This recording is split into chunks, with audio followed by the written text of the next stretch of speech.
Well, the Transport Week is the series of conferences. Today we have been discussing the consequences of the new rules, of SECA rules for the shipping in the Baltic.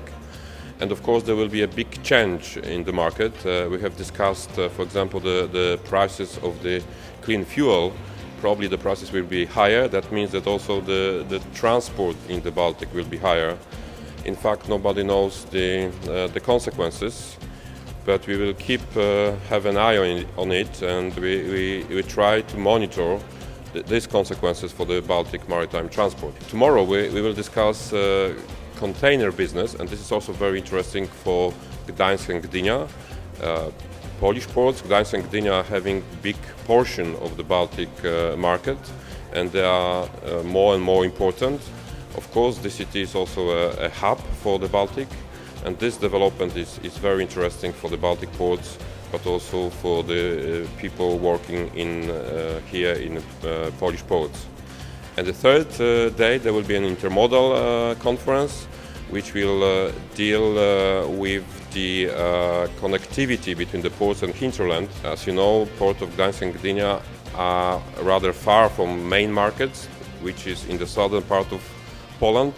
So the proper intermodal services are very important for the ports. The main problem will be more like to how to detect the air emission pollution from ship, and also to setting up a system of penalty in order to not encourage shipping company that doesn't meet yet the 0.21 sulfur emission.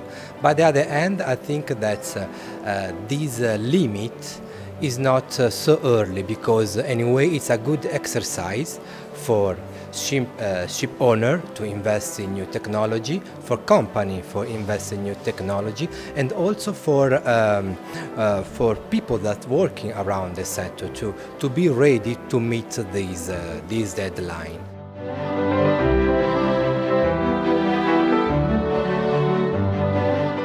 Well, we are now 10 months before the deadline of implementation of the new sulfur norms here in the Baltic Sea and also in the North Sea. And the important question is now, how will these rules be enforced, and what kind of monitoring scheme will be implemented? As representing European ship owners that will be active in this area, we have called at the conference here for a fair level playing field. And with fair level playing field, we mean first of all that those companies that have investment in either scrubber techniques or compliant fuel, that they of course will not be penalized, so that there will be a proper enforcement system in place. On the other hand, we also believe that those companies which may not be entirely ready yet, but which have made the necessary commitment and the necessary investment to comply within a reasonable time frame, should kind of get a waiver system to make sure that they can reach that target. This is a system that the American authorities have introduced for the emission control area over there, and we believe it should also be applied in the European ECA. We may have some legal issues to sort out, but we think that would be also a fair way of rewarding those companies that indeed make the necessary steps towards compliance.